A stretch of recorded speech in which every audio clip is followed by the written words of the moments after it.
wasn't the best offensive game or the prettiest game, but I thought both teams really competed. Give Rutgers a lot of credit. I think Eddie Jordan's done a phenomenal job of really trying to rebuild that brand and put his staple on that program, and it's very evident. He's one of the best offensive coaches there are.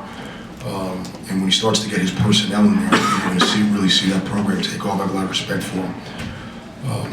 We came out a little flat tonight, I thought.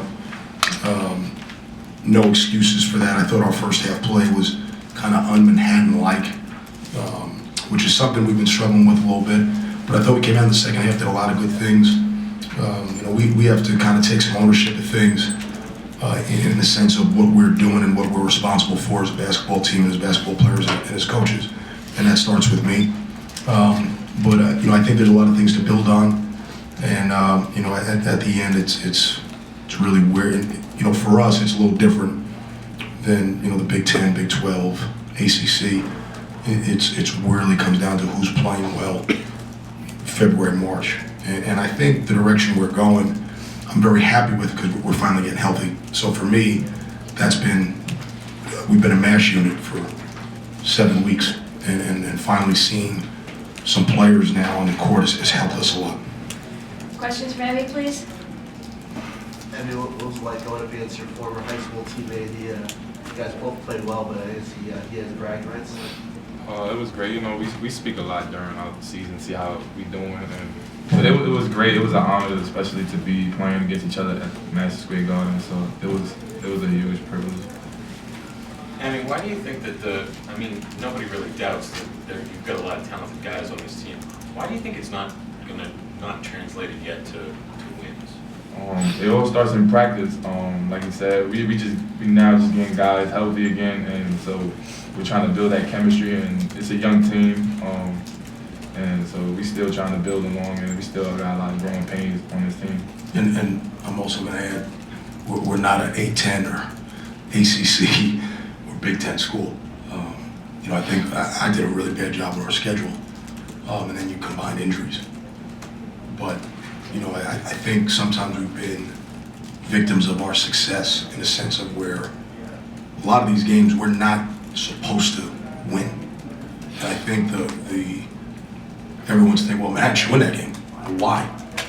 We're a MAC school who's been in the MAC for however many years, playing on the road in the ACC, on the road in the A10, on the road, neutral site here, neutral site there.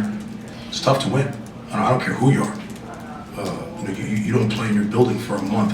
The Lakers, in the 80s would have struggled. So I think that's got to be taken into account a little. Anything else? Go ahead, Zach. Just, Coach, for looking forward a couple months, what can you expect from Jermaine Lawrence, and do you expect him to make a significant jump in what he did? I do, and I'm not a big excuse guy. It's very black and white for me, and I think you guys who know me know that. It's on me, and you are your record, as kind of Parcells says. So I'm going to say whatever our record is. We're 2-6 now, but we're not a 2-6 team. That I know. Jermaine Lawrence's practice, I think he's had 6 practices so far with us, and I think you've seen significant growth in his play in the last just weekend from where he's been. So I think he's going to be a real talented player as long as he stays healthy. And we'll develop chemistry, we'll develop flow. And those type of things. But I'm not an excuse guy. At the end of the day, we got to win games, and that's the business we're in. We're in the business of getting student athletes to be great men and win games. And there's no excuses. You got to get it done, and we will. Come February, March, we will be. And I've said this, and I'm going to say this. We'll be where we need to be. And if not, I'm moving to the Bahamas, and you'll see me in 30 years. Anything else? Coach, you mentioned that you played all these big programs. What does it mean for your program and Rutgers that you went into this game as a 2.5-point favorite?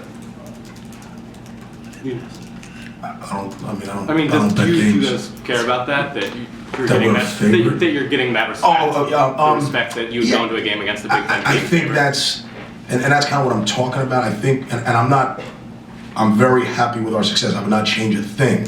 But at the end of the day, we're 3,700 enrollment MAC school. We shouldn't be favored. I'll be the first to say that. We shouldn't be favored in those games. I didn't know that. I'll call some of my friends you know, and ask him. I didn't know that. I'm joking. But, you know, and the perception, that kind of creates monsters. And you know, you hear people, oh, you know, you tough one at, you know, George Mason, tough one at UMass, you had him. We're not supposed to have him. We're not.